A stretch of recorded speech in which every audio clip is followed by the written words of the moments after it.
Snake and Banter is presented by eSportsBet, the esports industry's leading crypto odds matrix. You can play and get a 50% deposit bonus on up to $200. Now, I'm going to give you a quick bet here where for IM Dallas, which is the big CSGO event coming up, by the way, they have all the big games, all the other cups, all the online tournaments, they have Valorant, Rainbow Six, all the games, League of Legends, all the games you can imagine, Dota. Now, I'm going to pick out a game here where Ents plays against Mouse. Now, remember, this is a best of one, so already varying scores up. You meet in the middle of the map pool. Mouse has changed their lineup. They're going with the line their coach wants. They've been practicing. They've been grinding. They're an all-right team. The crucial thing is, Ents is coming off this big high of the major. They're one of the best teams in the world. They do not have their star player, Spinks. He's one of the top 5 players in the world, a massive rifler for their squad. I actually think without him, they're having Snacks stand in, who I cannot expect is going to be that good right now. I actually think this is a real chance for Mouse to surprise against a brand new lineup in terms of the Ents guys. I haven't played with this 5 officially. Get in the middle of the map pool, cause a cheeky upset on one of the classic upset maps,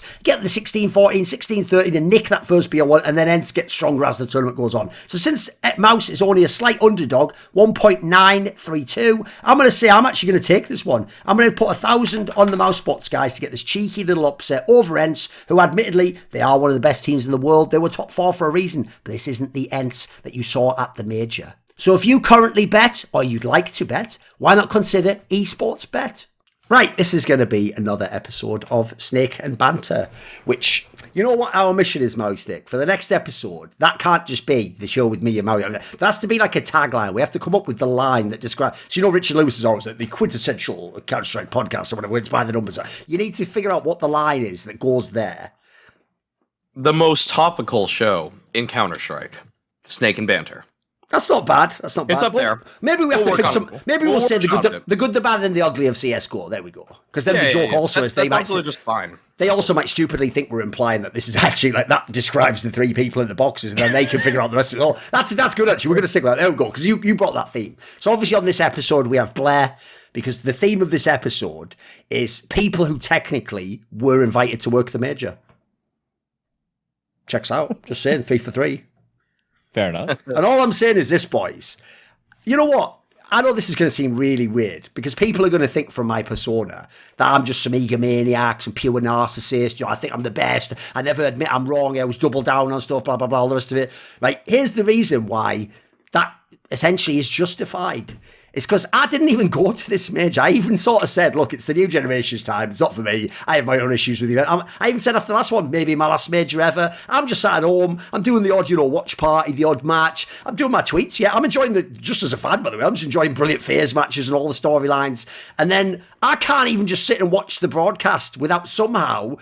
The whole crowd essentially appears, apparently, is secretly trying to get my attention specifically on stream. Remember, not even just saying generally, like, we don't like Thorin. It's like they're trying specifically, fuck Thorin. They want that message to come through the camera to me. Like, boys, can I never just retreat and just be a viewer again? Do I always have to be the centre of attention? And then I have, the fucking goat crying about me blocking him. Mate, if you think those old Thorin versus blocked videos are fire, get ready for the one where I have the greatest player to ever play Counter-Strike whining like, it's the fucking randoms blocked me. It's good. Listen, it's like the mafia, isn't it? Like, I thought I was out and then they pulled me back in.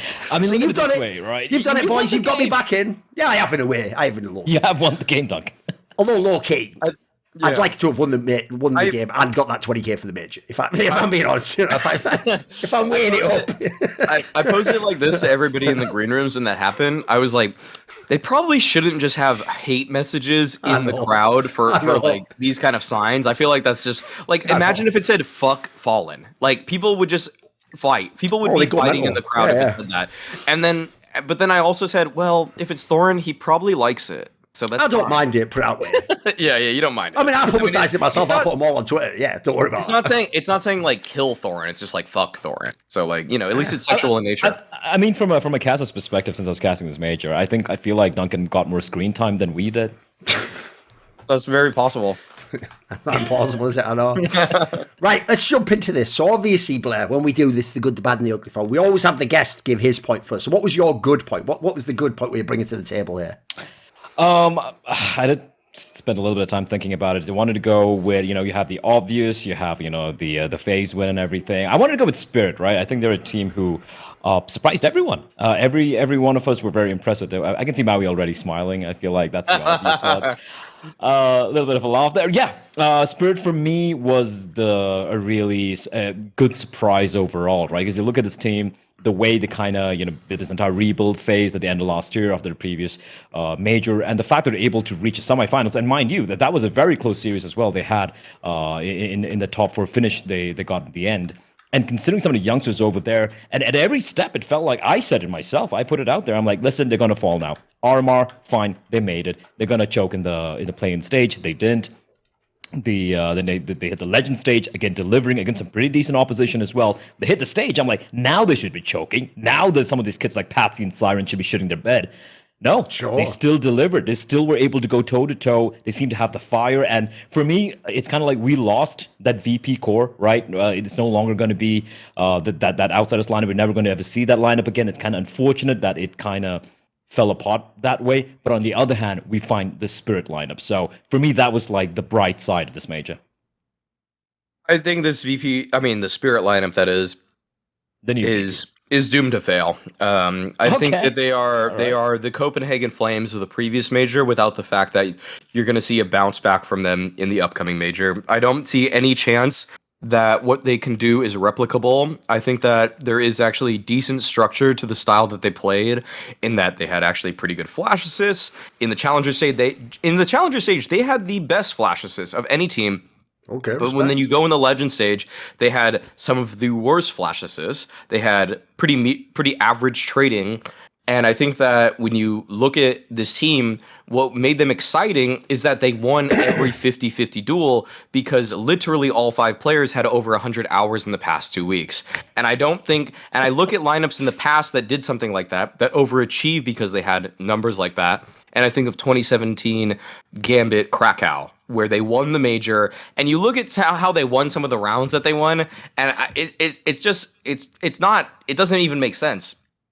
Like, Adren was just pushing into like T's that were executing onto his bomb site, and then he would kill 3 players as they're throwing nades. It's just like his game sense in that moment was at a higher level than it will ever be again. And I think that's kind of where Spirit is. And I think that when you watch those games back, you'll be like, how the hell did they do so well? Because other than winning gunfights, it doesn't feel like the structure of that team had anything to do with it. So props to Spirit for accomplishing what they did, but that's just a symptom of the fact that when you do put 50 hours in per week at this job, at Counter-Strike, you will actually overperform, mechanically speaking. Yeah, I also feel like that could be because they don't have the coach as well, right? They're one of the teams who had the coaches. Oh, that's true. Yes, of course. Yes. Yeah, Hallie. At least based on an interview where I think it was the CEO and I think Chopper chipped in as well. They said like this is a guy who really helped us from the tactical side of things. So it could be in the server in the moment. They didn't have that 6th man, right? They had to just rely on whatever they had. And I feel like considering the circumstances, and I agree with you, yeah, sure, there were a lot of 50-50 fights. They didn't put in a lot of hours. The individuals were insane. Patsy was phenomenal considering how young he was as an entry. Probably one of the best entries in this event altogether. But I'm actually going to be a little bit more optimistic. I feel like want to give them a few months to see if they can kind of replicate something like this in a bigger event, right? But I'm still going to side by the fact that there is certain promise in this team. And even some of the names it took down and all the circumstances around it, I feel like they were able to still deliver. And I feel like that deserves that credit. I'm sort of between the two here, because here's the thing. As a team, I'm sort of with Mauisnake. I don't think the team can... here's the problem. This team, for real, not only could have been in the final if you saw the phase game, but quite frankly, with the situation with all Na'Vi and the fact that it'd be a CIS... there's a world where they won this event. That's not even ridiculous. They would have been the craziest major winner ever in the history of the game. But that didn't happen. That was sort of the window where people still don't really take them seriously yet. They don't know how good they are. Nobody even knows who they are as a team. Like, one of them, I think the Siren guy's played his first fucking LAN ever. So it's like, no, you can't scout for that. You can't even look at the online game and know how he's going to play. So the problem is, as a team, I think the problem I have is they also did benefit a lot from some ridiculous like Swiss draws and things like that. And even when they would play a top team that's like a team that's bombing the whole event, you know. So the Furia one was the big win, obviously. That one was a big win. You can't say anything other than that. I mean, that's a team most people I noticed did not have Spirit Goal. A lot of people had actually Furia in the semis, and then Furia wrecked that one match, wrecked all the fucking diamond coins for loads of people who were still available in the running. But the issue I have is this: I do think actually on the talent angle, that is, you have to point at that, and there has to be something there, because the idea that you're having someone play his first LAN and they're doing that stuff up to that point in the tour, basically it wasn't until the end of the phase match people ran out of steam. They almost won that match as well. Like, they were in really good position. And I'll even add that into what you said about Halley. That's exactly where you want a coach in massive fucking games that are going to like OT, really close. You've had a lead, you lose it. That's exactly where and God, you're playing against a karrigan team, for fuck's sake. Like, you don't have a chance there if you can't take a time out and figure out, like, here's what we have to change up. Because you could see those were like OTs where, you know, when people have just tried every strat and they're like, right, back to the first one, you know, like, it's like that. You haven't got anything left in the tank. You've bloody tried everything. Whereas if you notice, that's actually part of why, like, FaZe Clan, for example, was excellent in this tournament. They could just keep going with stuff. They were like, right, try something else. Now let's try this. Isolate this angle. So I think they were in a tough position pacing that. So I think the cool thing for me is that they re-upped with talent. Like, remember, some of the names that left the team, people were like, wow, you're letting some die young go.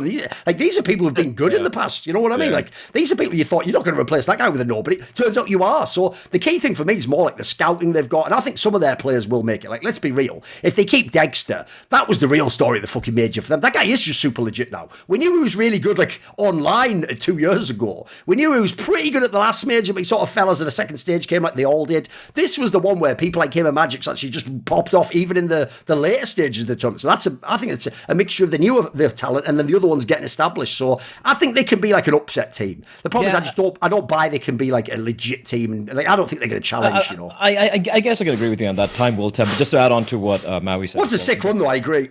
Yeah, but compared to the Gambit run, for example, I'm sure like memory is failing me, but I remember them having some very favorable matchups as well initially, right?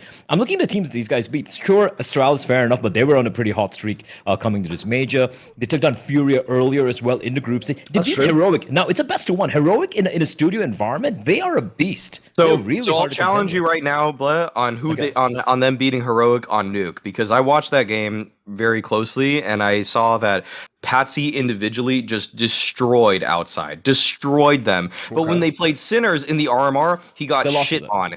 Shit on. So, like, how is this even possibly replicable that Patsy can destroy Heroic but get shit on by Sinners? Like, but again, he played them in the past. The MMA maths all over the place. I don't believe in it. Yeah, exactly. The MMA maths all over the place on that, boys. Yeah. I don't think it's replicable. I don't know if he knows how he did what he did, personally. All right. I will say, though, like, to me, that team particularly, the others are all cool, like the Forza team, re-upping's cool, Entropic existing is cool. All these things are great. But to me, the fact that they got these players out of nowhere, the real thing it suggests to me is, fucking hell, is that CIS/Russian talent scene insanely deep, boys. Like, holy fuck. How deep do they go? Because remember, when you're talking, this is the thing they always had wrong in their scene. They didn't used to have the IGLs and the supportive players and these other elements, right? They only had the aimers. Well, the joke is when you get those pieces in place, there's a million people who have sick aim. There's loads of people play Counter-Strike there. So the cool thing is there is like a pipeline of people coming through. Right, Mauisnake, what was your good point?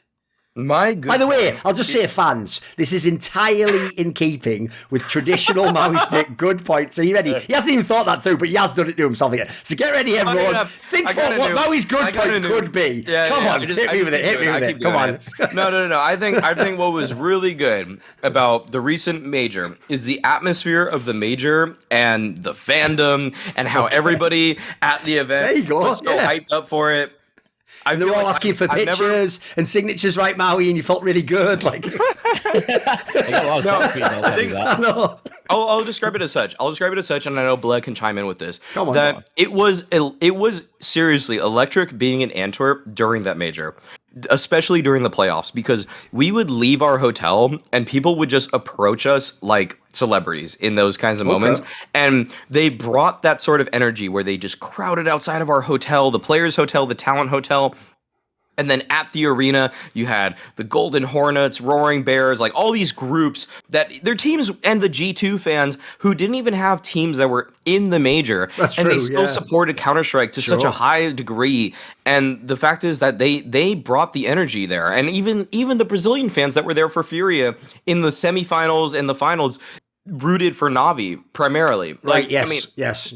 And those kind of moments where people just can celebrate the game of Counter-Strike, to me, speak to how much people at this point, 20 years deep into the history of the game, appreciate what this game is and really the ecosystem that they're in by appreciating it. I really think that this game has reached a point where it's the pinnacle of esports in that people just celebrate good play. And I think that is in itself a very good thing. Like Counter-Strike is now celebrated because people love watching the best players play against each other, even if it is not their favorite teams or favorite players. I have to agree with Maui on this. Absolutely. The entire environment was fantastic. I won't lie. Heading to Antwerp, I'm like, all right, are we really going to see a good crowd? Is it going to be just a bunch of, some fans, like you'll have some of the Na'Vi fans, and if they get knocked out, they're going to go home? No, like Maui said, we had these Vitality guys show from day one, always delivering. Even on like fucking Thursday and Friday, when we had like maybe 3,000, 4,000 people, which is still a decent number. They were super loud throughout, which is fantastic. Yes. And we had moments as well, like, Heroic coming in, being the bad guys. You saw a little bit of boost with Spirit as well. But when they had those good plays, when they popped off, the crowd was supporting them. They were winning fans every single round.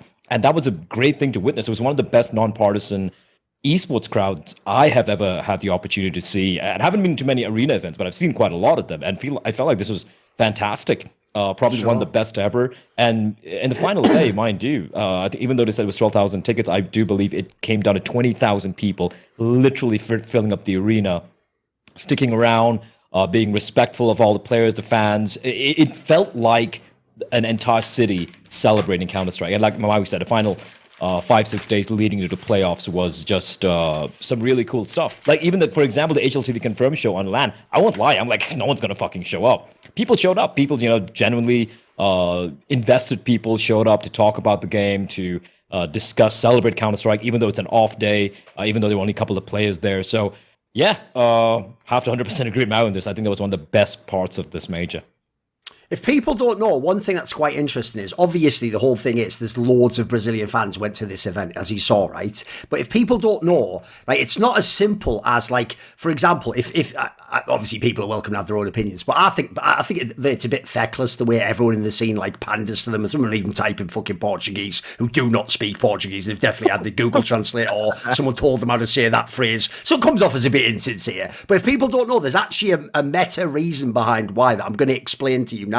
That's actually quite interesting, which is this: because the fan base is enormous in Brazil to watch Counter-Strike. As everyone knows, the Gaules stream pops off practically every event. Even if fucking old shit MIBR with Thorin was playing, it would always get the top viewership, or it would be like tied with Na'Vi. Like, meanwhile, like the second, third, fourth best, 70, all those other great teams in the world were way below it. So what happened was this, right?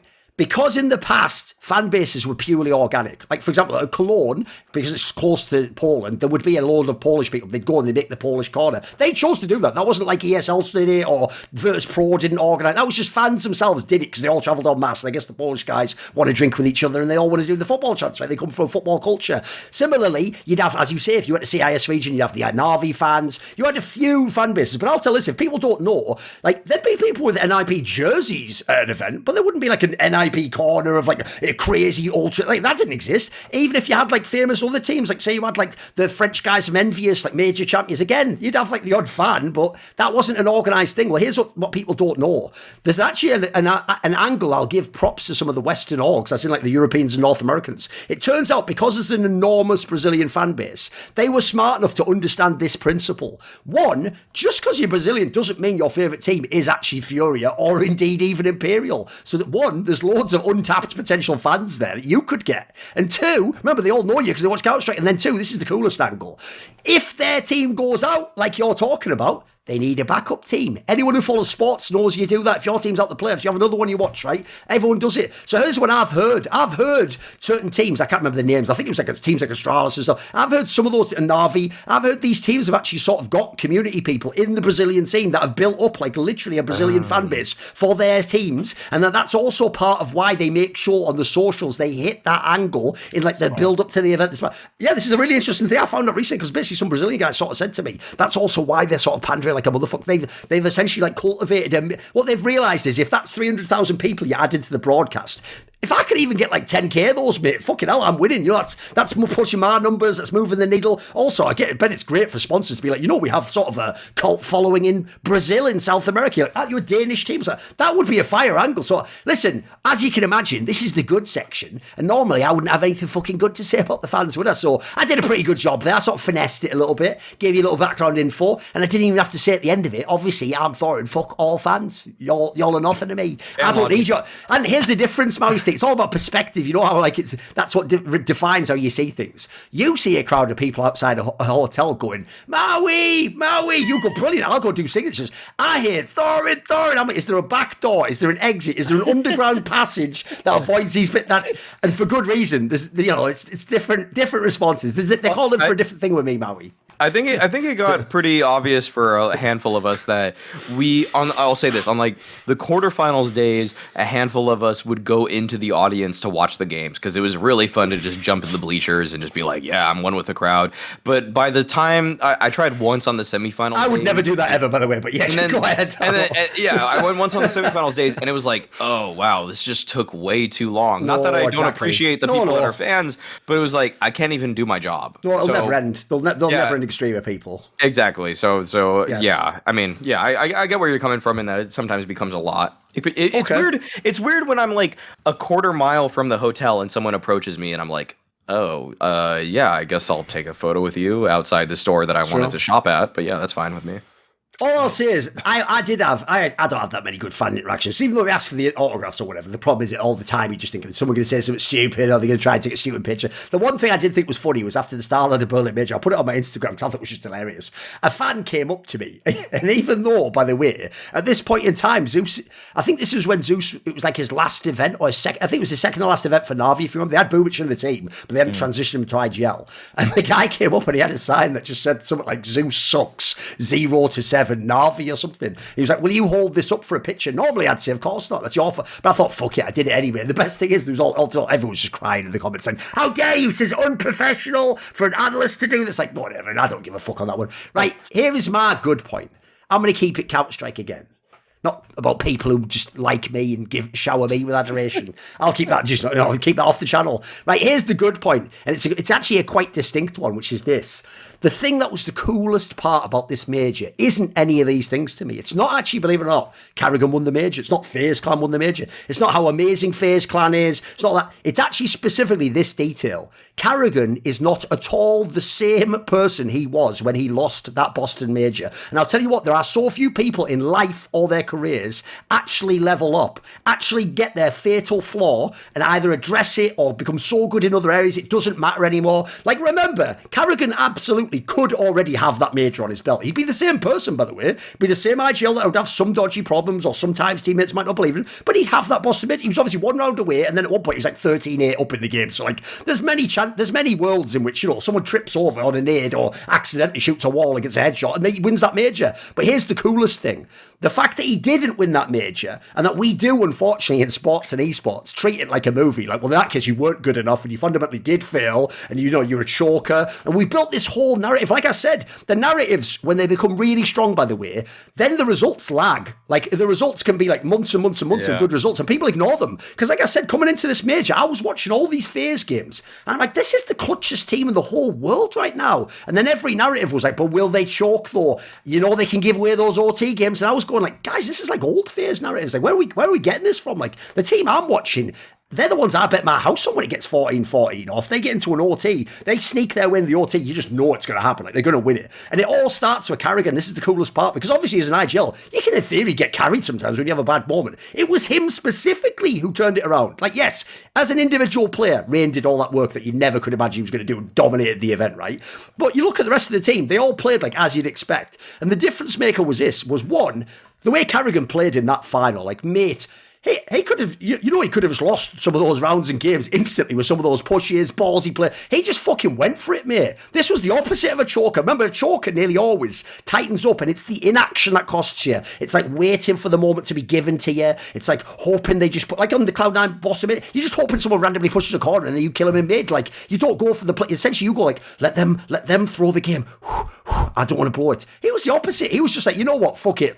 Are they 15-14 up? Do we lose the map? I'm just going to push here. I'm going to push this angle. I'm going for these 2 kills. You know what? I'm re-peaking on this 3rd kill. I'm fucking karrigan. I'm not even a superstar player, but I'm re-peaking with my M4A1S. Then you think about how he called those late rounds. He was calling them like, fuck you. I'm even going to call the round I lost the Boston Major on just to say, suck my dick. This guy, for real, he's a different guy. And the coolest thing is this. The reason why I love it is because normally it absolutely is the quieter, nice guys like karrigan, like Device, who always are the ones who suffer. Because they're the ones who think too much, and they're the ones who are actually too reflective. And so they do, maybe it was me. Maybe I am the problem. He still is the same guy. He wasn't bragging. He wasn't going, we're going to win this major, sit the fuck. He still had that like humbleness to him, but in the game, mate, he is a different beast now. And this is what's so cool. Because I'll tell you what, when you win it and you win it like that, I think you will see a different karrigan for the rest of CSGO. First of all, he got that major. He's already got his team to number 1. By the way, he's 2 events from a bloody Grand Slam out of nowhere with no one expected. I think this is genuinely going to be karrigan playing with no fucking pressure on his back ever again. He is going to... Listen, if his team's good enough, he can do it. If they're not, he can't. But I think he's going to milk this fucking scene for all the titles and majors he can now. And everyone who hoped he was a choker, like, I won't say the names, but there was loads of fucking pros behind the scene where, like, same as they were with Device and Astralis, where they used to choke. They used to always just go... I know you overrate that guy. If I ever play him in a big game, we just know we're going to win. He's going to fucking bottle it. That's gone. That is gone now. And I tell you what, considering how good he was anyway, that is a terrifying prospect for Counter-Strike. So I'm loving it. I think this is like I don't know about the team having an era. This is like a new karrigan era for me. I like the point you brought up about his calling the final round, right? Literally imagine the round that lost you the Boston Major. He called the exact same thing, obviously going towards the A bombs. Yes. He passed the ball with fucking 4 seconds remaining. What a baller call coming out from karrigan. I mean, we're talking about, like, if there is ever a Netflix documentary about this guy, about Counter-Strike. You start there. You start with that round. Boom. Ended with that fucking round, right? It's just brilliant stuff.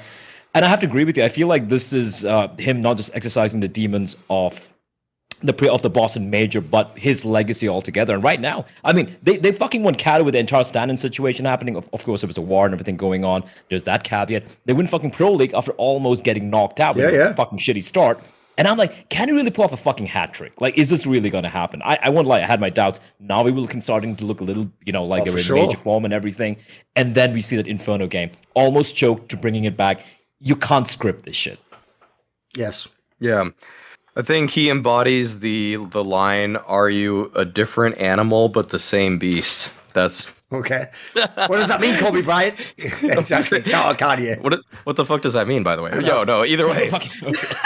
No, I think that this is like the ultimate redemption story for karrigan, and for that reason, you have to give him his plaudits. And I think that right now with karrigan, it doesn't quite like where I think of this in terms of like a total context is, does this elevate him to like a GOAT IGL status? And I still think he has a ways to go with that, but I think that like he's almost he is undoubtedly in my eyes a top 3 IGL in at least the CS:GO narrative. Sure. So that's something that has elevated him at this point, and it becomes undeniable once he has redeemed himself from what he did at Boston. By the way, a little prediction, because I've seen this particular player play out a million times over. Are you ready? Everyone will now retcon their thoughts, and they would never have said he wasn't a truly great IGL. He was always one of the best. It was obvious. Look at the results and how he played. Like, they'll do that again, because they've done that with every other person. Device, Astralis, Simple. They always change their fucking perspective, and magically no one... Like, for example, the joke now is everyone thought Simple was going to be the greatest player ever in 2015. They just forgot to write it on the internet, where they write every other dog shit thought they have in their brain. Weird how that works out. I I love I've that got the these people. receipts. I love that these people actually do exist. Like people, like I think there isn't even conjecture here with like thinking that this is a different person that you're replying to another user. It is actually the same user. I have looked through comment histories of one person, and they have said something about like, why don't you just be nice? And then 7 replies earlier, they said something completely misogynistic. Like these people are shameless. Yes. So there are real people like this. For sure. This isn't like strawman arguments. No. Just saying. Just saying. Really, it's not. If you Yeah. Now that I'm digging a little deeper, I'm realizing that there are really despicable people out there. The number of people you find who are like, you're such an asshole, you fucking piece of shit. I'm like, you literally just undermine your fucking comment right there, you idiot. Yeah. Right. Okay, Bleh. What is your bad point? What are you not liking at the moment? I'm going to be more Counter-Strike again. It's going to be Vitality for me. Here we go, Maui starting to smile again.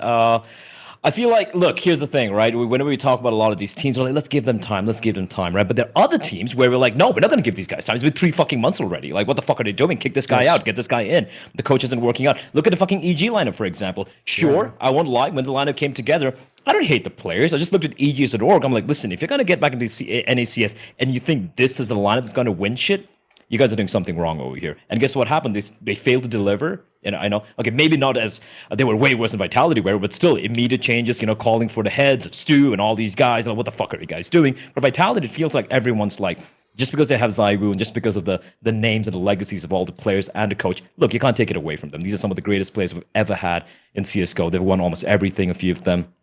I'm looking at the results. And at this point, it's been, 5 months right now, almost halfway through, and I'm not seeing much here. I'm really not seeing much here where, sure, challenger stage, they had a decent run, right? They were able to beat, let's see here, I'm just taking a quick look. They had convincing wins against Astralis, Complexity, and Forza. Let's be real, not the creme de la creme of CS, so to speak. Apart from that, it has been rough. Even against Big. Now, I know Maui might be frowning when I bring up Big, but in all honesty, Big should have had that series. ZywOo just channeled 2018 ZywOo in the final 3 rounds, going fucking Super Saiyan with the AWP on the T side of fucking nuke to bail them out. And then to play heroic. And sure, yeah, they had one close map. After that, they just got completely banged out. I look at this team, I look at the players there, and I'm looking at, for some of them especially, they don't really have too much of time in professional CS. I don't care what other people say, where you're like, oh, you can play CS till 35. No, you can't. Not everyone can. And I don't want them to waste their time, or waste the talent of someone like ZywOo in a middling team, which isn't really going to go anywhere in his prime period right now. And I feel at one point, they have to look in the mirror and be like, all right, where do we go from here? Because I think we've given them enough time. Okay. I feel like I'm of the opinion of give a team more time, but I think that Vitality, with the fact that they are all taking English lessons regularly, are actually linearly improving in terms of teamwork.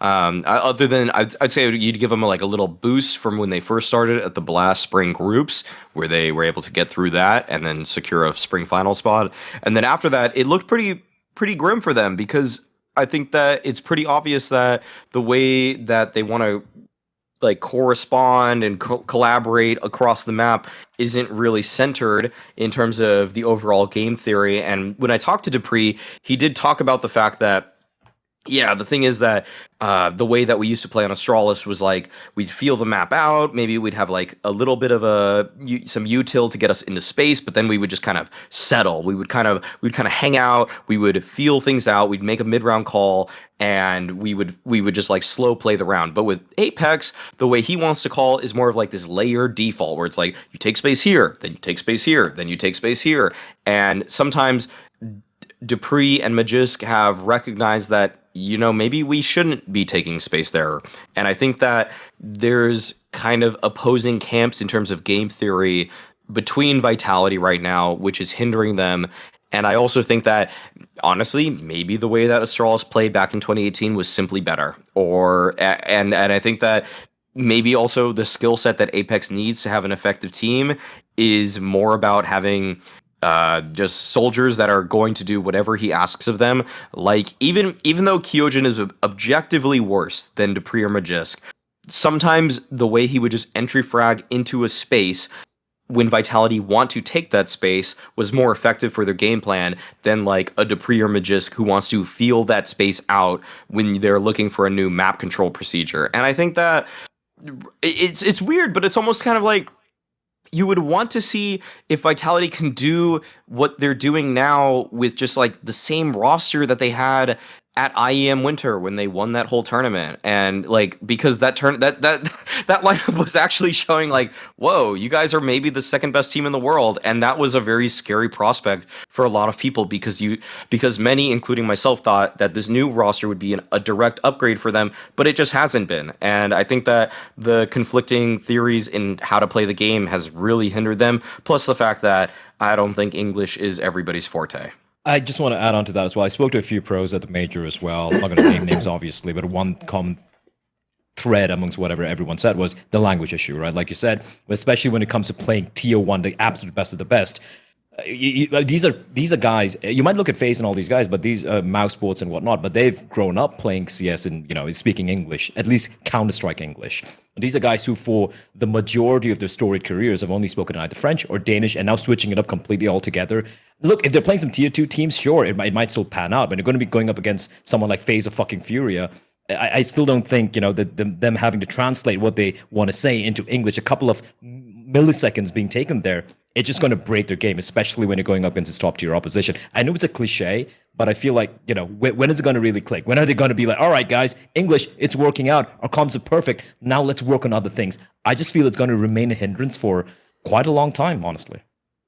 Yeah, the thing for me is, I'm sort of in both camps on this one, actually. Like, here's the thing. On the one hand, if I took the nameplates off and I just looked at the team and the way they've played and all their matches in 2022, I would just agree with Bleh. I'd be like, look, this is not ever going to be a top team. Remember, I don't know who the players are. This will never be a top team. This Orpa guy, if you're telling me he can be the best in the world, I don't believe it in this squad. Like, it just doesn't work for him. The calling style seems mismatched. Like, it generally just looks like a team that's disjointed, and, you should probably change half the team. You should take a couple of players out of the problem, take them out, bring in someone that fits what they're currently doing, right? The problem with that is, though, that's where when you put the nameplates back on, none of us think that way, because essentially to do so, you have to think things like Ziwu can never get his form back unless he changes teammates. That seems implausible. I'd at least give him more time to get, like, even for them to figure out what he's doing, him to be reflective. It implies Zonic just can't work with these pieces, what on paper look like good pieces. These should be pieces he can put together, at least make a better squad than this.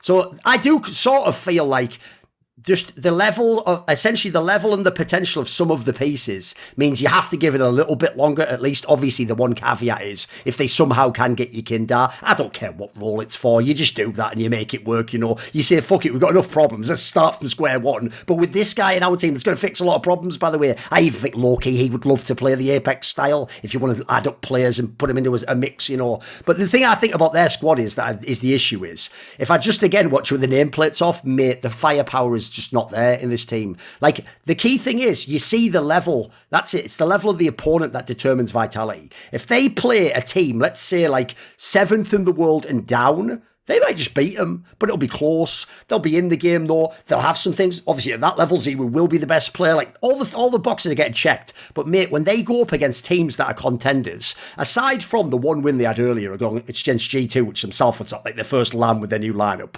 and then I think they win against outsiders who haven't really made it up on their potential this year anyway, in like the ESL Pro League, when they were already spoiler out of the tournament and all they could do was get phased through. These are the only real like scalps they have, boys. Aside from that, they're going like and having close series with the Mauses of this world. Like you said, it takes Ziwu fragging out now to beat Big in 3 maps. Like, The problem here is they've just never ever arrived. Not even a flash as like the contender team we thought. Because that's the thing. The difference when I contrast this team with a very similar scenario in fucking G2 is I've seen the flashes from G2. G2 does it every sort now and then. They have a map or a series where you're like, right, I see what they thought about with this team. I see how this could work. Vitality's always hit like some sort of a ceiling at the moment. So look, I'm not going to make, if I have a coach like fucking Sonic, I definitely don't just fire him or go, scrap your plan. It doesn't work. Like, look, he has earned the fucking status like an Alex Ferguson would, where it's like, you give him the keys to the car, you're going to see how he plays it out. Let's wait till he's tapped out of ideas. Similar with Ziwu, a player that good. It's like Nico and G2. People might think like, they still have good games. Why'd you bang on them? Because you just know what they're capable of, mate. They would even admit there's something going wrong.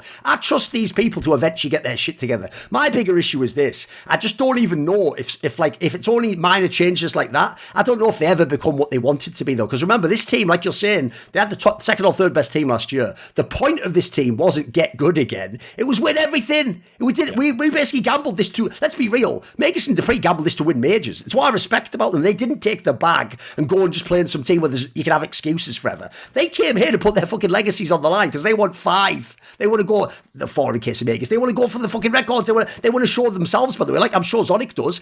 It wasn't just because I had Glaive. It wasn't just because I had Device. Well, the problem is that pressure is now also going to reflect on you. Now people are going to ask those questions if you blow it here. Now they're going to say, hey, you what? Like, I think about this. If you're Zonic, mate, it's going to be hard on your career to go, yeah, I never could just get Zimu to work on my team. Like, what? That's going to be fucking harsh. So that's also why, though, I think there must be a fire under these guys' asses, surely. I don't think they're just one of those teams, like the problem with the EG team is people do get the vibe, whether true or not. Like, do they even practice? Do they care? They just here for the money? I don't believe that with Vitality. I genuinely believe this is just a problem in the server and with the fundamental aspects. And as Maui says, there are some sort of extenuators, like, for example, if they get more comfy in English. I even think the part of it, no joke, I would be doing one of those interventions, like the Zimu intervention, like, look, bro, just forget about all of us. What do you have to do to be that amazing player again? Tell us, and let's start at square one there. Let's get you back on form. Then we'll worry about all our shit, you know. I can worry about me lurking across the map and giving a sick call or him.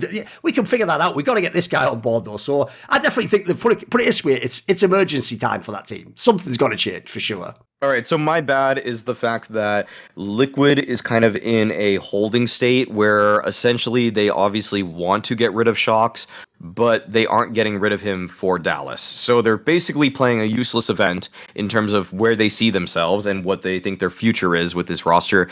But at the same time, the people you would probably want to replace Shocks are, in my eyes, like an automatic type, a floppy type, and those guys are pretty much hard stuck on their rosters. So I don't really see where Liquid goes from here, given the fact that it's already been made semi-publicly via rumors, which have more or less been confirmed. I hate how this terminology we have to use for Counter-Strike with the rumors and everything, but it is what it is. Shox is leaving, and they need someone to replace him, but the people that you want to replace him are on contracts already.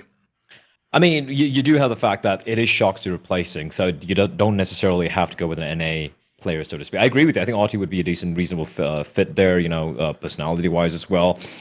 Floppy, I don't know if Lex is going to let him go right now. I'm sure they're going to be going through changes, and they're going to be making sure they stick with Floppy. He's the best player in the team right now. But why not EU? You know, why not fuck it, man? Just fucking get your Kinder or something wild like that. Do something wild. Someone can speak English. There are quite a few of them. Sure. No, I'm sort of with you on that one. The thing for me with Liquid is this, right? I think genuinely, I'm not one of these people who does that thing where I like blame Elise. I actually hate that fucking is a real narrative that exists now. Where there's like a low-key people like, oh, Elise, he did, you know that stuff you said years ago, thought he does that every game, he's passive-aggressive and he fucking he chokes. It's like, it isn't one guy, mate. I know he's the only connecting factor, but that actually is not the case whatsoever. Like, Liquid doesn't even choke now, they just lose games because they're not very good. They're not even doing any of that shit that people say from years ago. So my problem with this team goes like this. Since they kept Elise and Naf, and they have been in this team for fucking ages now, and somehow they didn't admittedly at this major, but in this all the variants of this lineup, they always get theirs. But they always get theirs in one of those ways where it reminds me of when Nico was in FaZe without an IGL. And it's like, if you always get yours no matter what, but the team never wins, doesn't even really get close to it. Like, at some point, are you getting yours because essentially you just have full autonomy or something? Or do you not play in the team structure? Or do you never, like, sacrifice a bit to help another teammate? Like, are you connected to the team, basically? That's what I always wonder about. So in their team, I would say this. If those two are your star players, then fucking own it and actually pick players that are sick role players that are going to fill in holes around those guys, and then trust those guys to be the horses dragging you to the finish line. If they're just players, and we're like the old Liquid teams, a constellation of skilled players, and we figure out our thing, then you need really skilled players. And the other players, sure, the OC thing, like, he's still pretty young in his career. He hasn't made it thus far at the tier 1 AWP level in terms of the top lands, but okay, he's at least got the potential to change. The others, like, realistically, it isn't good enough at the moment. They don't have a good enough IGL in terms of IGLing. The firepower, I know they're going to go, what about those games earlier? Who gives a fuck? We're talking about the deep games in a major. You didn't make Team Liquid to get to the second stage of the major. You made it to be in the playoffs, mixing it up, hopefully go to at least semi-finals. That should be the minimum for a call like this. So I think the problem they have as a squad is they're just a much of nothing. Like, if you know the backstory of the off-season, like, as much as I can bring out the tiniest violin, yes, they failed to get nearly all of the people they wanted. They nearly even lost bloody Naf, and they just got him last second. They got him back in the team. Like, it's true. A lot lot of people turned them down. It reminds me of when Henry made Cloud9's lineup, and spoiler, almost none of those people were on the top of the fucking shortlist. They were at the bottom of the shortlist, and he just had to decide who was left after everyone said no. But even so, that's the problem I have here. It's like, mate, this used to be a team that won a Grand Slam. This was a team that was a favourite for majors, one of the best in the world. Like the lineup and the players does not currently reflect that. It doesn't. Like the best case scenario for this team for me would be if they'd have had amazing cohesion and Nitro came back sort of like great IGL in, seemed like you've had the feel for the game. I even think then they'd be like 6th. They wouldn't be a top team. They wouldn't win tournaments. It just wouldn't happen. So I think they need to rethink the whole identity of the team. I think you need to literally, I know people hate to do this because pro players don't think this way. You need to genuinely go away and use like the simplistic modelling I invented about something like 9 years ago in Counter-Strike, where it's like, it's essentially, I took it from things like Dota, if people don't know the concept of farm distribution. It's like everyone can't have all the resources. So then my premise is let's figure out who the people we're going to give all the resources to are. Let's figure out who can operate on essentially a low economy basis. Let's figure out who doesn't need utility, who don't. These are things you've got to figure out. You can't just throw people in the server and go, they're all great players, they'll all figure it out. It's like, I don't know about that. And then I've got to say this angle finally as well. Whenever, ever, does anyone ever stop and go, what's Adren doing? He's been there for fucking ages, boys, now. And is he the only coach in the world that's allowed to not have any results and then just coast on? People are asking for Xstats to be fired from G2 after those results. People want, like, big-name coaches to fuck out the door when some of these things happen. So all I'll say is, like, I think there's a lot of blame to be shared. And I think, genuinely, I don't even know what the answer is, because I feel like they, as a team, have to figure out what the fuck is our identity. Because at the moment, like I say, they're not even a bad team. It's like the players can have okay performances, but they're not really anything. Like, there's no danger if you play Team Liquid. Yeah, they could win a game off a lesser team earlier.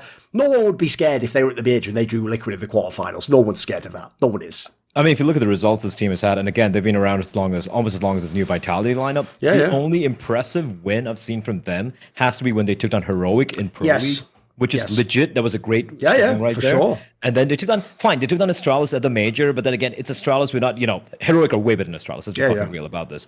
Apart from that, the results, man, they've lost to almost every other team who we consider good or reasonable. So it's been a while. And for me, the question is, just to add on to what he said there, Duncan, who wears the captain's hat in this team? Like, who is the guy deciding this is our identity? Is it Adren? He's barely there. He was barely there in Pro League, for example, for obvious personal reasons. I totally understand that. You get in Shocks over there too. You can see Shocks calling so much in the team as well, right? Which is great. He's giving his input and whatnot. But who is the leader of men in that team? Who's the guy who's like, all right, guys, this is our identity, as you said. This is the way we're going to be, the direction we're going to be going towards. I feel like there's so many voices, or just a complete lack of one strong voice. Everyone just mumbling, I want to do this, I want to do that, but no one really putting the foot down. And I think I feel like they need to figure that out, basically. By the way, for people who don't know, those people in the past was Stewie 2K in the 2019 lineup and Zeus as the coach before that. That's even the angle I think people always miss about Nitro. The best year of Nitro calling was when he had Zeus behind him. And it's never looked the same since, boys. Yeah, I'll just tell you that Shox has already said that, like, Nitro's not really a captain. There was like a French interview that he did, and I had thankfully like a fan that helped me translate this one, and I verified it more or less with like Yahoo closed captioning, and there's basically just like, or YouTube that is, but is that a 1PV one? Yeah, 1PV. Yeah, 1PV1. Yeah, so he helped me like fully translate it, but I looked at it. Okay, either way, Shox already said that Nitro was not really calling with his chest. Like, he would say, hey guys, I guess I think we should do like this. Like, that's how he'd phrase it. And then he would also say things like Elige would get emo if things aren't going well, Elige would just get emo and go silent. And he says this on a fucking interview. Like, he's willing to say this stuff publicly, that Elige will just shut up for like 4 rounds straight if things aren't going his way. So probably did know he was fired from the team, I'm imagining, with this ambiance of this interview, to be fair. Yeah, I'm sure he already knew what was going on. Yeah, exactly. But like, the thing is that you hear that and you're just like, I have no faith in this roster, because even one of their own players is not even buying into any part of the system or whatever the system is for this team. So yeah, I think that Liquid is like so far away, and I think you have to look like, I think this brings us to a conversation we were probably having 5 months ago about, is Elige like really the NA GOAT if he is like so horrible as a captain and interpersonal player? Like, and I think that the answer is, how could he be? And if I really want to answer that question, I think it has to be just Stewie or Twist. That's the NA GOAT. But either way, I think Elige, like as a player, his skills are invaluable. But at the same time, his what he brings in terms of atmosphere to a team is like you want to get rid of this more than anything. Do you want me to push back on that? Here's one for you. Yeah. No, if you want to have that discussion, mate, there's another door that opens behind that. It's called Nico, mate. And it ain't a fucking pretty one. It's not a lot of people have the balls to have that convo, because guess what? Have you ever seen Nico frag out in a team? It's only been something like 6 months when the team's the number one team or wins, you know, mate. He tends to frag out in the teams that aren't that good, suggests he just gets everything because the team's in panic mode. Then in the teams that he has the big pieces in, he has his issues with them. He's never had the IGLs that fit. Like, but I agree with you. Look, there's some of that to some degree, but my problem with this is like, if I put Twist back in this team and they're winning, so wouldn't that change his whole storyline? You know what I mean? That's the problem. That's if I put Elysian phase, does that change it? Would he listen to Karrigan? That's why it's tough to do these discussions. It's a valid point. It's an open discussion. I'm with you on that. Yeah. Well, I think that if Elige were in phase, it's like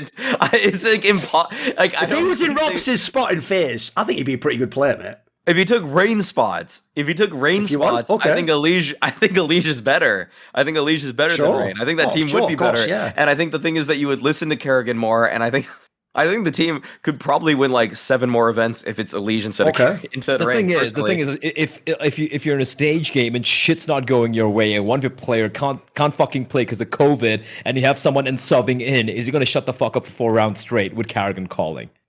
Okay. Would he? You'd hope so. That should really be the test, by the way. If you won't, then get the fuck out.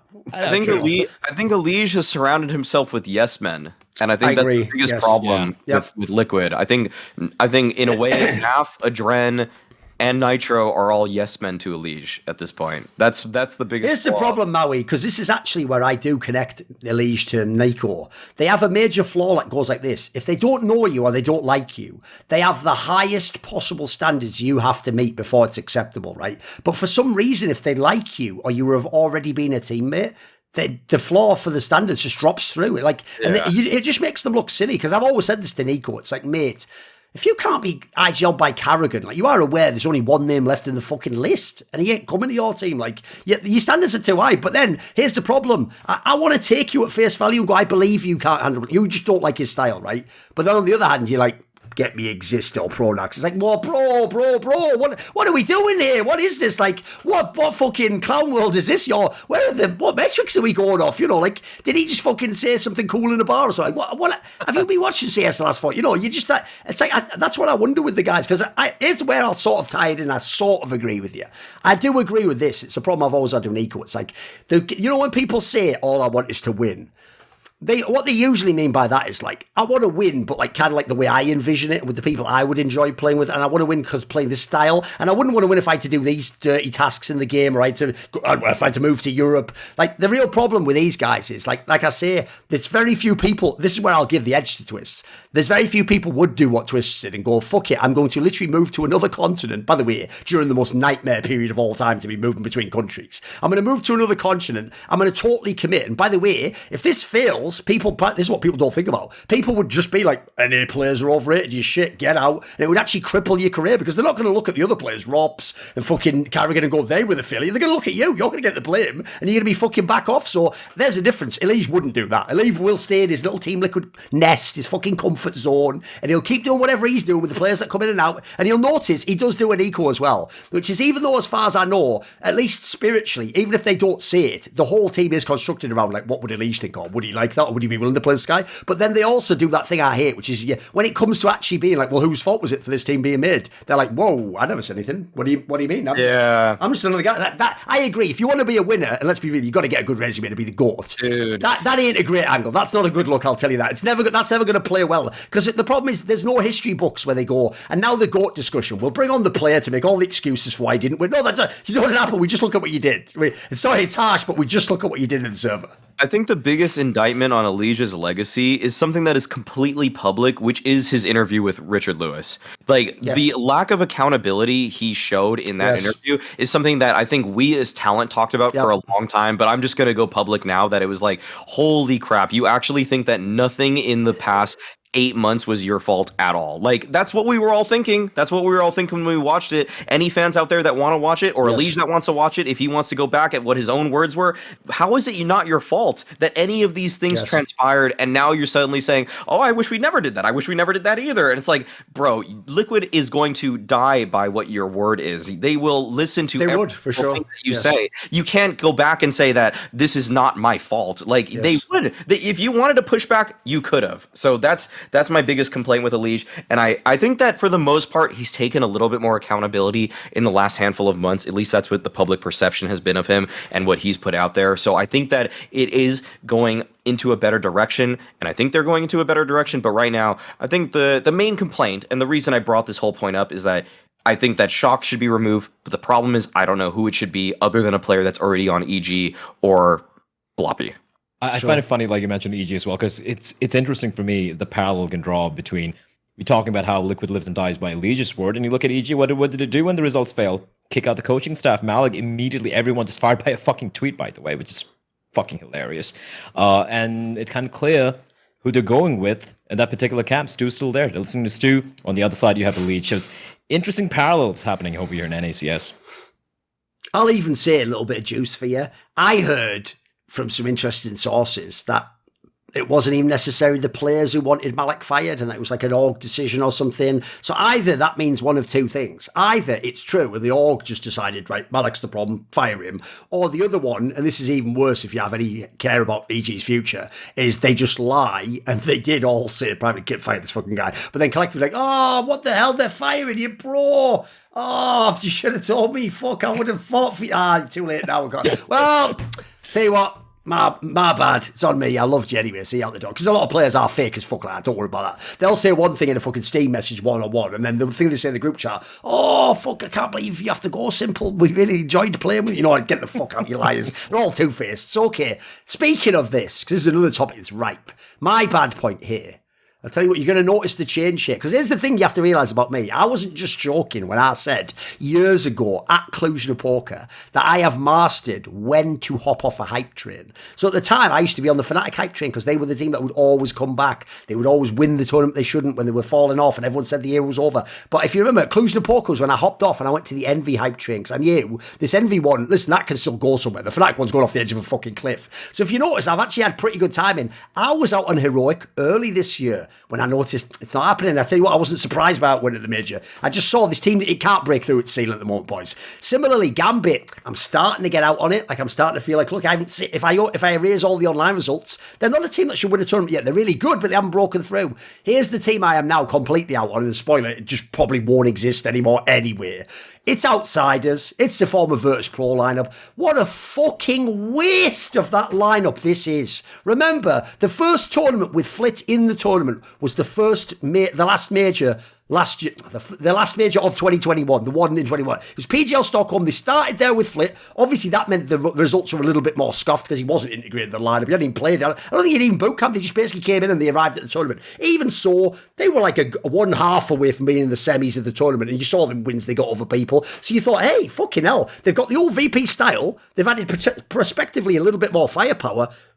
They could start cooking with gas, this team. This could get more than just like an annoying team to play. This could get dangerous. They could become a contender. Then you come into this year, you even look at some of the results. Sometimes they'd have games like that where you're like, fuck, the firepower is here, boys. Like, they have 3 people at like a 1.2 rating or something. Like, Kindar's still doing his shit. It's not getting affected by the Flit thing. Fuck, they've suddenly got like a three trio of stars. They got the trio of stars, and like, when you add that to the interesting playing style, a core that's played together a long time, like, that was the makings for me of like, this should be a contender. They should be challenging for that major. They should be basically what like a team like Ents is. It's like, maybe they won't win the whole thing, but tell you what, they'll go to semis, they'll push a lot of teams, the firepower will be crazy.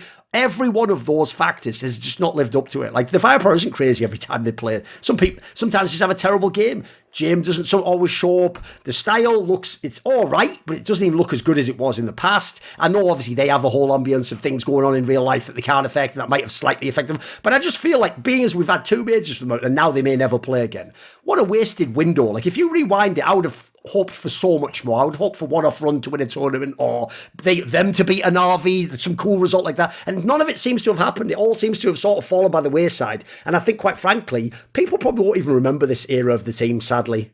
The tragedy of this VP lineup was, like you said, at the end of last year, Flit coming in, like he wasn't even playing positions he was very comfortable on initially, right? They didn't really have time to boot camp, really fit him into the system. I remember casting the first event I casted this year was the ESL Challenger. In fact, we had teams like Furia, fine Movistar Riders, not that great teams, right? This was a different VP. This is a VP who'd be boot camping, playing the ass out over the player break during the Christmas holidays and whatnot. And they came in, they're just shit stomping these teams and not playing their typical style of being slow and just bleeding them out. No, they were flexing on these guys. I remember even Furia speaking to Art later on. He's like, yeah, they just fucking shat on us. They were just so good. They come into Katowice, incredible run in the group stage. They were fantastic. They lost their heroic for the matchup to decide who goes to the semis or the quarters. I remember that. But it's still like, fine, a bit of a hiccup, not a big deal. And then a war happened. And ever since then, it's just been downhill for these guys. Yes. And I feel like they're the one team where whatever happened in the world, during February, it affected them the worst. And it's never been the same ever since then. I have to agree with you. It was such a tragedy because that team looked like they were coming in, hungry, looking to win shit, not just be a top 4 team, not just be the upset team, but to actually win shit coming to this year. And then everything just went sideways. Yeah. I think that this VP lineup was my favorite team to watch for a lot of CSGO history. Like, it's up there in my top 3, actually. You know what? That's ridiculous, because here's the thing, Maui. Yeah. I think they're really good, but I would even say it's like, I don't want to watch them play. I like what they do.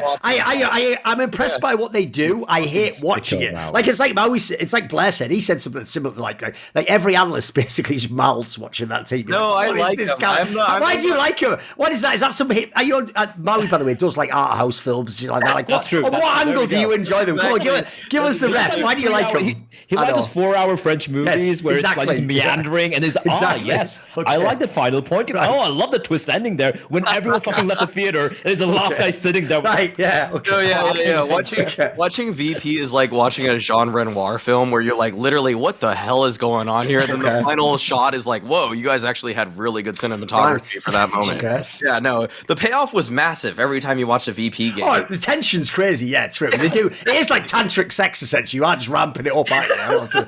Exactly. It's like watching Lost, or no, it's not. Actually, Lost has the bad payoff, but actually has the great buildup. It's actually quite the opposite of Lost, the antithesis of Lost. It is literally just the most like excruciating, most painful way of playing Counter-Strike, and then you realize like all of this it pays off to this brilliant moment of like, ecstasy.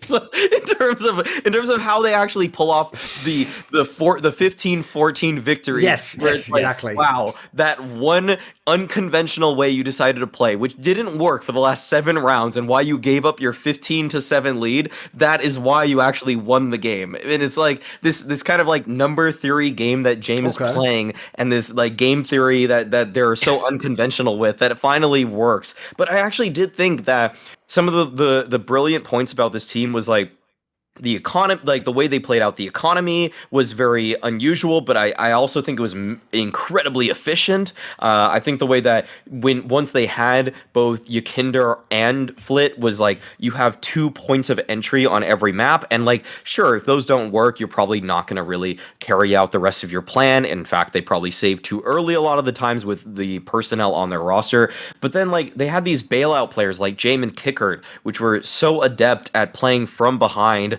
to try to find that one opening. And yeah, they'd only attempt it for 20 to 30 seconds, but once they don't find it, they would save. But I really do think that this team, to me, had such a crazy philosophy for how they approached every round that it was almost like I'm reading James' mind as I'm watching the game. It's like watching like Enter the Void or something like that, where you're just seeing the camera pan around the entire city of Tokyo, and you're like, oh, of course you've watched Enter the Void, Maui. That's where he's going. To next. be fair, Maui, I sometimes feel like I am like between the Bardo in a purgatory realm, having the same shit play out when I watch Jim play and just thinking, this is unfair, someone stop this, this is a tragedy. And then it's all my true nightmares coming true. Yeah, that's an apt analogy if no one's seen the film. I think the style, if you look at like James' style, right? Just to add on to what Maui said there, I feel he's one of the few players when you look at it, it's so obvious he's playing for the overall win. He's not just playing around. He's like, I'm thinking 20 rounds ahead, and my economy in the 5th round is going to be perfect. We're going to close it out, right?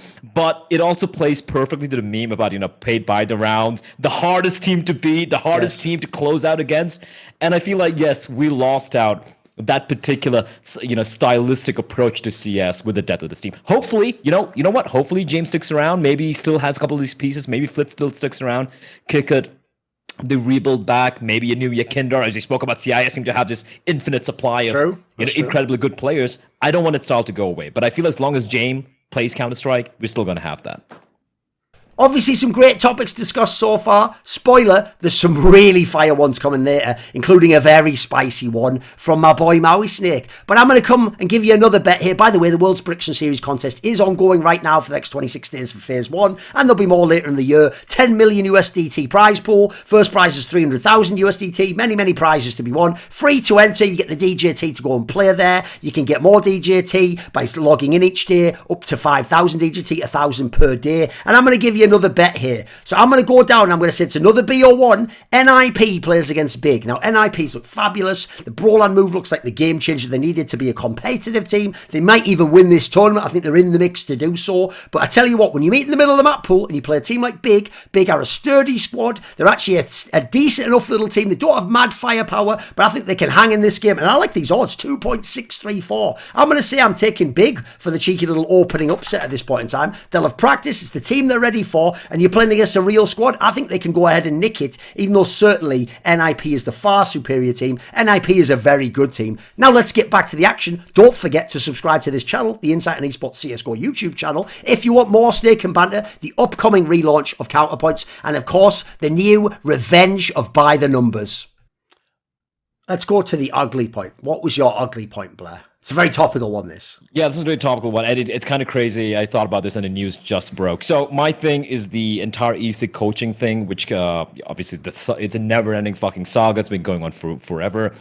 But when they announced the 3 coaching bans, which was Peacemaker for Imperial, there was the 9Z coach, which is Zach, and of course there was Haley from Spirit. Haley, yeah, for Team Spirit. The fact that it announced it literally a couple of days back, and also considering their investigation concluded, I believe, like a year and a half ago, and they decide to announce it literally right before the major, it just felt very off. Also, for Peacemaker, it felt like, okay, that looked very obvious just based off the videos we saw. But for the other 2 coaches, for Zach and for Hallie, I was dude, like you just can't just ban people like this out of the blue without having things really properly laid out when it comes to rules. Again, it comes down to the eye by power situation where the team shouldn't have been throwing the games, but there was no precedent being set by Valve. Likewise for this, there was no precedent set back in the day. There was no written rules that if you encounter a bug while coaching, this is what you have to do. They didn't have any of that. And I look at a couple of rounds they were stuck in the camera. It looked very harmless in my opinion, and a lot of people's opinions as well.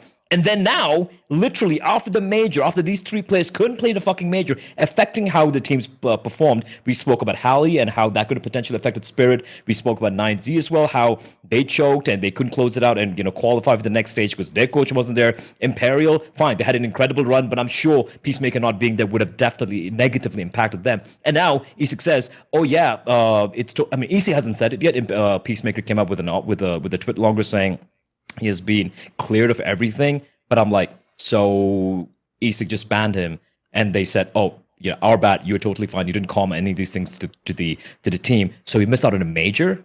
Yes, even though he was innocent. You got to think these things through, because obviously you have these big orgs like PGL and ESL and all these guys who rely on ESIC to do the due diligence and to hand out the right punishment at the right time for the right cheating instances. And I feel like this has come to a point where it's too much power being held by this org, and they're not making the right calls at the right time when it comes to these incidents. It's such a shit show. It's unbelievable. Yet we need a body like them, and they need to fix it. We need them. Don't get me wrong. We need a body like ESIC, but they need to fucking figure out how they want to approach this, because this is not it. I mean, I just can't believe this kind of decision takes 14 months to make, and then it's wrong.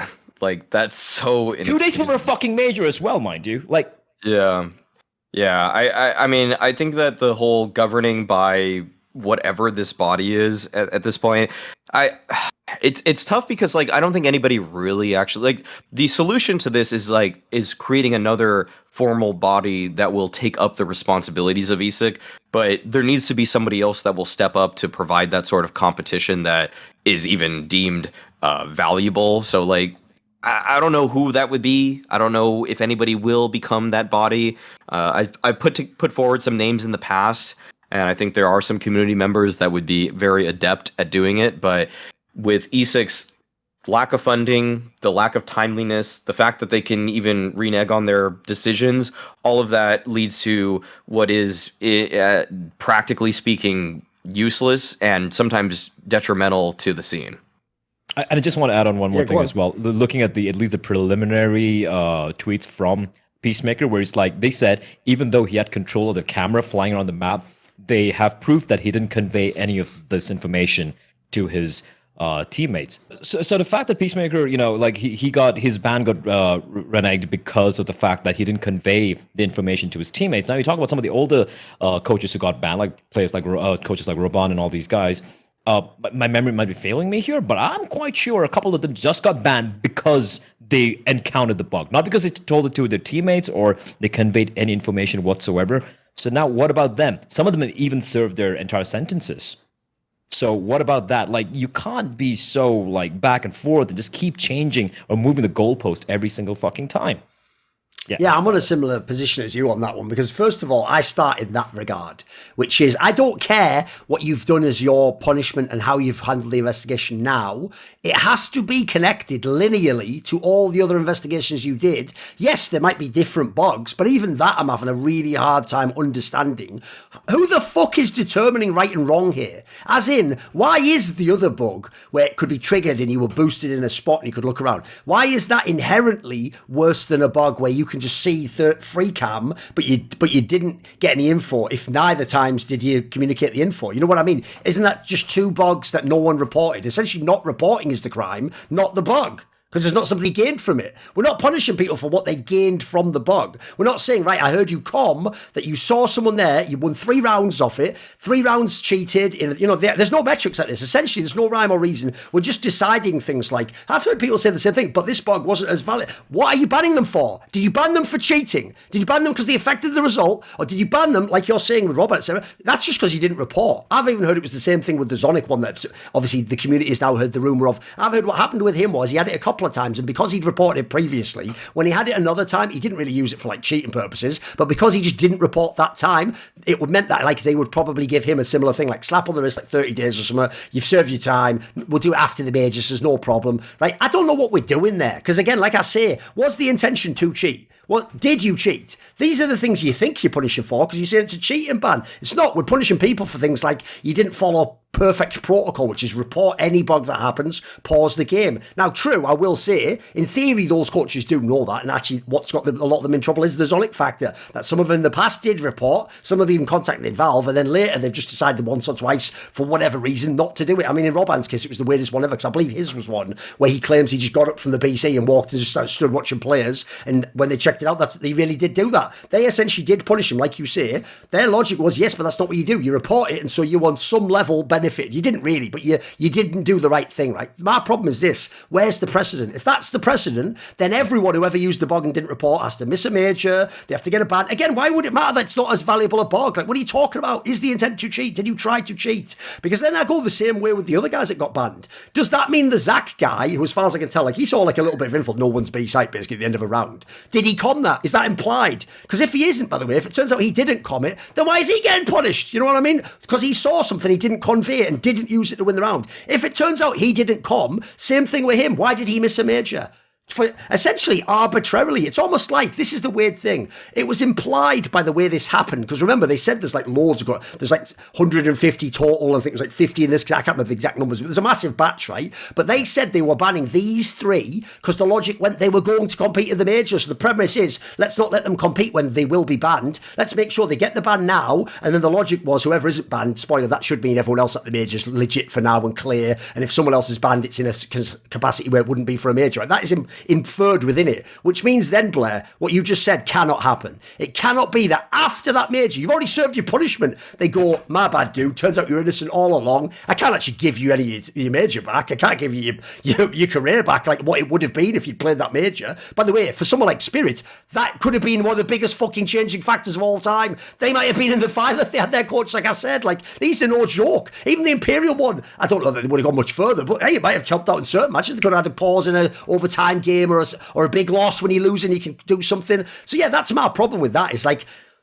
again, who polices the police? Like, remember, there's internal affairs within the police to check that they're not like violating things and doing things corrupt and stuff. There are review boards for the police people, and they go, "You have done a bad job in this regard." Like, you'll get there's a change of position, or you have to like go and fucking bone up on your skills. Like, the problem with the ESIC one is we've made them the God Emperors who discern all this, but then they seem to keep getting like swayed by different factors, and it feels like their reasoning changes every few months. So I hate that value. Like, even if it's corrupt, I want it to be totally consistent. I want to know Guy A got punished like Guy B for the same reason, same punishment. Makes sense. Because yes, there's something very arbitrary about the way they've done this. And like I say, I genuinely don't. That's why I'd almost love it. Like, it's another thing I hate about them, mate, is they don't do press conferences. When you announce this, we've got 50 coaches, that should be the statement you made as the first line in a press conference at which HLTV journalists are there, Deserto journalists are there, I don't know, all the other Dust 2 I guess HLTV, whatever, a 1VP or whatever. All these people should literally be invited, the best journalists, and they'll, put it this way, you won't need me. They'll ask you all these bloody questions. Mira will ask you that, like, well, how would this differ in Zach's case from Rob Hans? Someone from 1PV is going to come in and think, oh, but what about fucking Gary? Why was he banned? They'll ask these questions. And then, by the way, if you have the answers, it's even better for you. You're going to answer it all and put our minds to ease. Spoiler, I don't think you've got the answers. I feel like at the moment you're just relying on the idea of like, look, we are punishing people and we are processing these cases. So like you guys say, with the alternative of have nothing, it's better than nothing. That can't be the standard, boys. You're the police. The police can't be, it's better than just anarchy. That's the shittest angle ever for the police. You're supposed to say they do a great job and protect you, and they're very fair. So then the one other thing I would say is this. The reason why I hate, like you said, the length of the investigation is because, like, I've heard the same thing from Richard. They have a small staff. They're actually now apparently going to hire loads more people and get sort of teams of people who can process the stuff. Here's why it doesn't make sense. Why did you waste your fucking time on that Australian match fixing shit? Why would you waste any time on a tier 3 shit in Counter-Strike when you had tier 1 major winning coaches under the fucking sword of Damocles waiting to find do they get banned or not? Like, that should be top priority. What I don't want is this, right? I know people want it to be like, oh, you should treat everyone equally in esports. In a way, but here's the difference. Those Australian match fixers are never going to play at a major. That's not going to affect anything there. These guys, I'm sorry, you have to triage. You have to go, right, you know what, top coaches cheating, top of the list. Like, in fact, you don't even move people. Think of it like a Star Trek episode. You can't, like, Captain, use the dilithium crystals to subvert from the warp engines into the front tractor beam, and we will pull in their ship. But we've only got a 4-second window. Make it so. Like, where's the fucking Picard? Get Picard in this. Kirk would have fucking, he'd have already solved this. He'd have figured out who should be banned, and he wouldn't give a fuck about some Aussies fucking cheating, would he? Like, who gives a shit? I'm just going to say it. I'm going to say it. Say it. Decide it. That's it. Go on. Yeah, no. My thing is, I don't think they're nefarious, right? I really don't think they're nefarious. No, I don't either. They're trying to do a good job, but like you said, right? Like this is like basic product development, man. Like, you can't do all the features. You choose what you need to do depending on what. Like, hey, you want to make more money? Work on this fucking feature. You want to make your app look good for your investors? You make this fucking feature. Like, you pick and choose. It's not that hard, honestly. Anyone who's worked any real job in almost any industry knows how this shit works. It's just that I feel they're overwhelmed. And because of that, they're making these hasty calls to like, oh shit, there's so much shit happening.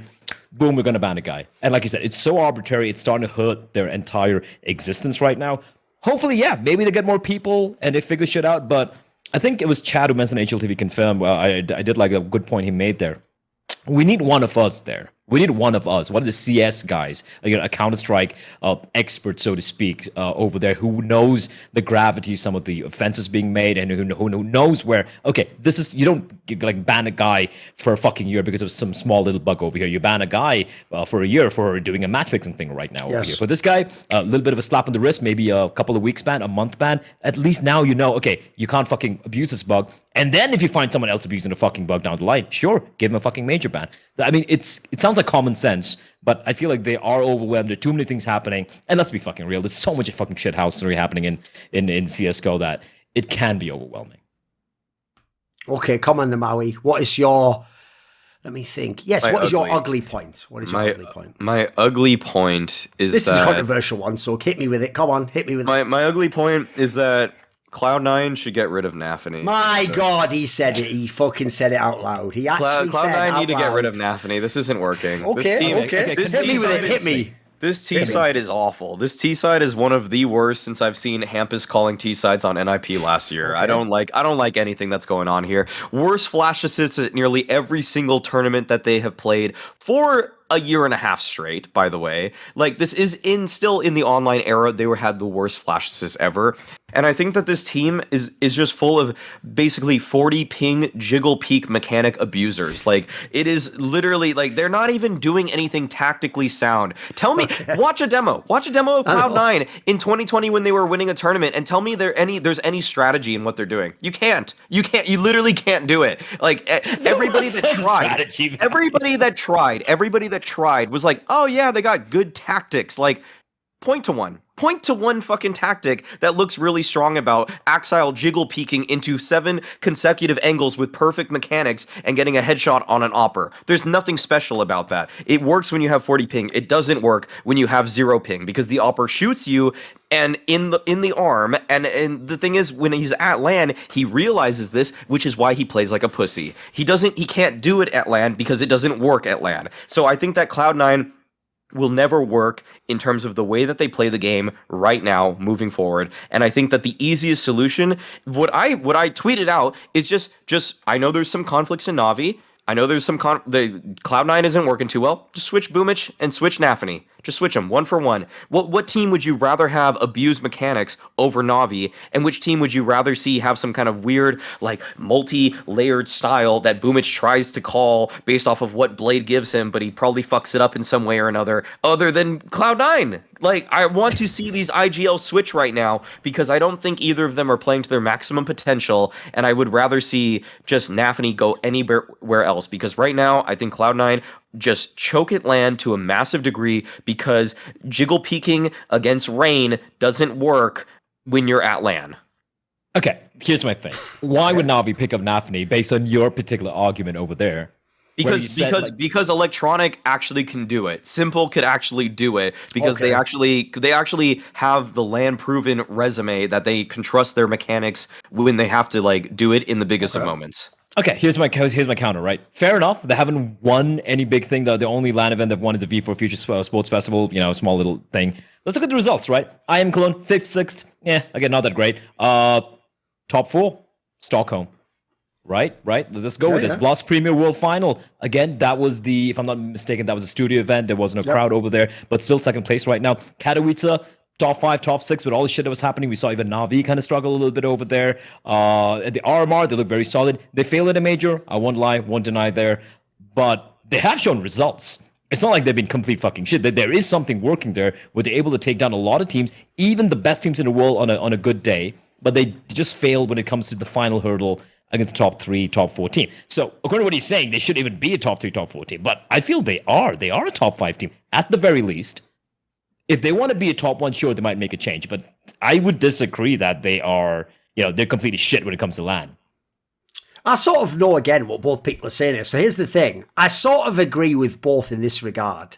Like, I actually do think, look, no matter what you think of them, like Blair says, look at the results. Like, it's not like they're shit. They definitely do not lose to everyone. Like, I even think the particular Imperial match that obviously got a lot of people out on them, that's the massive biggest outlier of the entire time they've played on LAN. They've never played like that ever before. Even when they've lost, they didn't play like that. That was that 3rd map was an absolute capitulation where it really did look like little boys pissing their pants as veterans go, let's just hold on and we win the game. That really was what that fucking map was. That wasn't Counter-Strike. But if I look at the rest of their results, first of all, their results imply that at a minimum, and this is true, they do have some really skilled players. Like, they do have a very fucking good lineup of players. Here's the reason why I sort of can see what Maui's saying, though. Because here's the problem. I often tell people, I don't think it's actually nafany's fault that these results happen on LAN. Here's why.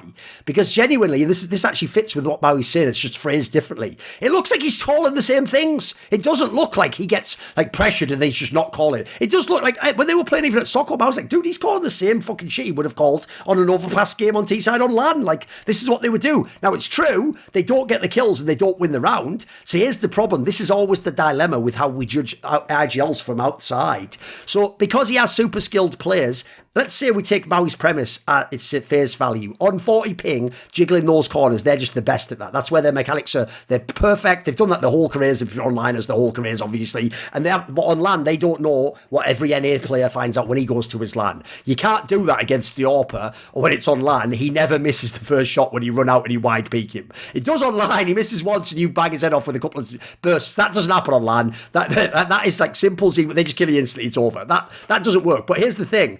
That's the problem with when you were playing online, though. Because since, here's how you do it. I'll show you how a caster would fuck it all up, Maui. And if your perspective's correct, they'd take the same info and interpret the opposite. Here's what they do in Maui. They'd go, see, that's the genius of Nafany. Like Astralis, he knows you take map control and then you probe the map. So what he does is he allows Exile and Hobbit. They push two different areas. They just probe. They check what they're doing there. They try to find out their openings. They get information. And then, after he's allowed Exile to create that space, taking a fair 50-50 duel, which he wins because he's the better entry player, they then swarm that area. They push in, they cover the flanks, they've now secured the bomb site, they set up, and after that, Nafany, what a great set of calls, his protocols are there, he's transitioned them from the opening phase to the medium phase to the post plant, then it's up to his players. If his players win the round, they win. If they don't, but the problem is, what you're saying could be correct, that could also just be, his call is just like, you know what, back in Counter-Strike, in the early days, we used to just call it the base. It's where you just set up at the beginning of the round before you do the tactic. It's like, right, the base is too long,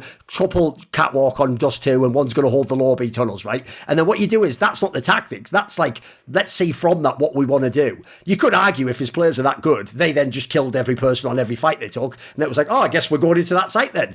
So the problem is, you can see how you could totally interpret the entire information 180 the opposite way, depending on who you want to give the credit to. The problem is I'm not in the comms, and no one actually knows in that regard, because Nafany has no history. He's not a legendary IGL. He hasn't done it with other players. He hasn't done it on land before. So we're always guessing. So my problem is this, is like, essentially, I feel like it's too hard a call to know totally which is which. Like, I'm sort of with you that definitely, I even said this online, dude, when 3 of your players can literally like take turns winning the MVP, you do then play those tactics on easy mode. Like, other people don't have that. Like, remember G2's shit was like, Nico must get an entry, probably 2 kills in the mid round, and then we just got to hope like there's enough people left that have health that they can win the round or something like that. Like, G2 wasn't, they had a very strict structure. That's why, by the way, G2 could go to the final of the major and Nexa could get not a peep of credit, because we did the opposite. We were like, right, it's obviously Nico did it all. So I will say, this is always the complicated area with the IGL angle. That's why for me, the only angle I can't go with is when you listen. The rest of it sounded heretical, but there was a logic to it. The part where you committed pure blasphemy was when you had the audacity to say Boomich should replace him. Because I'm telling you right now. Okay. When Boomich rocks up in that room, I'm guaranteeing you, right, that he hands out a bunch of binders, and that it just says at the top, like he's crossed out like 2022 Navi, and he's just written like new Gambit strats. Like, and then in your case, like, you know, it's just, again, you look through and all the names have got like highlighter on them, like crossed out, and then like a name written in. You're like, you really made these for us, right, Booch? Yeah. Did you hear Mauisnake? Like, listen, I'm coming with a new style. It's going to be very tactical laid. Like, that's the problem. I feel like you pushed the ball too far with the Booch. I was with you to that point. The Boomich for Nafany ups the ante to a degree that I don't think I would even be ready to push my chips in the middle for that one. But I do stand by the fact that I think Nafany is a very fraudulent in-game leader. If you look at Stockholm, 3rd worst T-side round win percentage. If you look at what they did at Antwerp, 5th worst T-side round win percentage. They are shit on T-side at LAN.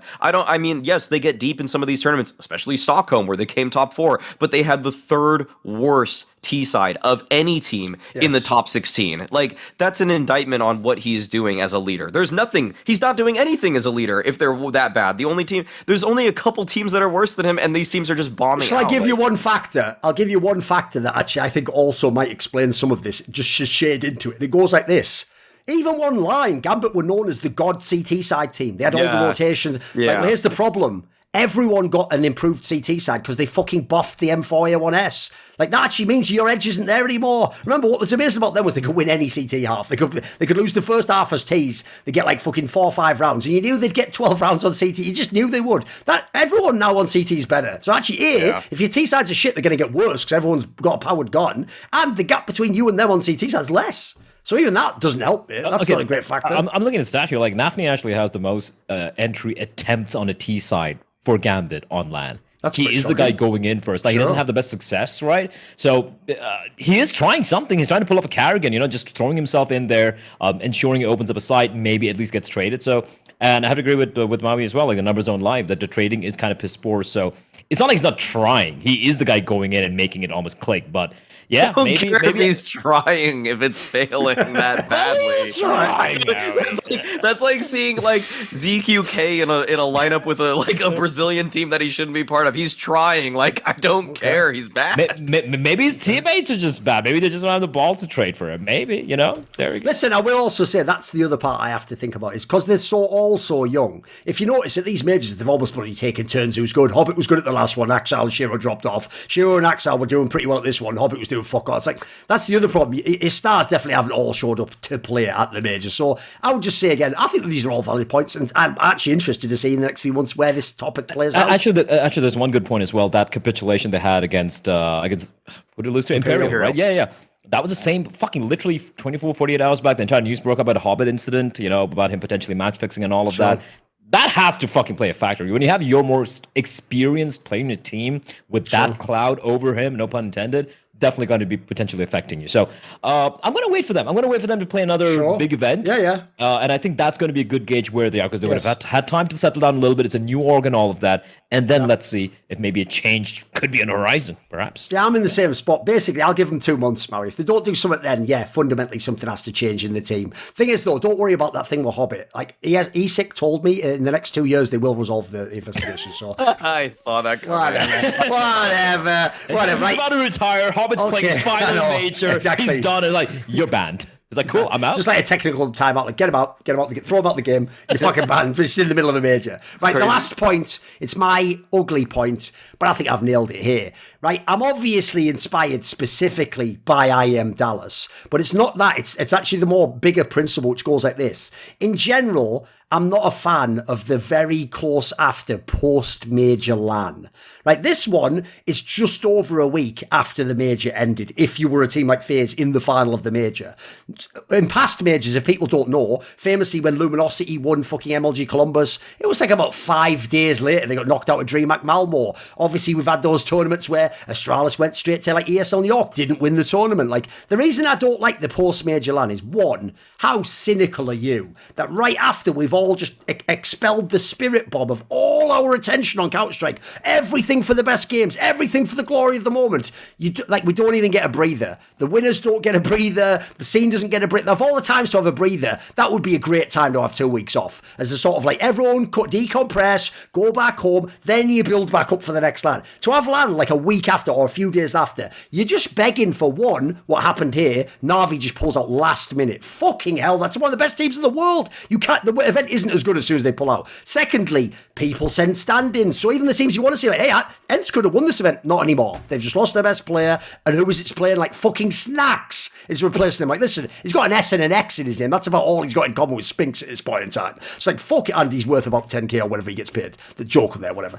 Right, here's the thing I can't handle about this. It's like, they're just always doomed to like fail. They're always going to be underwhelming. They're never going to feel that great. You still yourself haven't processed the major. And like I say, it even sort of takes storylines from the major and just cuts the legs out from some of them. Like imagine if FaZe don't win this tournament, now it's a crippled field. Already that whole idea of the era is just like washed away. And if they do win it, by the way, well, yeah, you're one away from the Grand Slam because you had that easy LAN that no one was at. So you can't win on these ones, boys. I know why tournament organisers do it. They all want to be like, look at me, my tournament's the world champ. Everyone, stop paying attention to them. They're all the fucking insecure girl trying to get the attention from everyone else. But guys, come on. If we can all agree, if we're going to have every year a few weeks off, we have like 6, 8 weeks, whatever, with no tournaments. Let's have 2 of them after the major. Come on. There's only 2 per year. There is such an easy solution to this, honestly. And look, I don't even blame the TOs for doing it because they're like, listen, the playbreak's going to be happening in August, right? Post Cologne, whatever, or on August, early before September, before Pro League starts.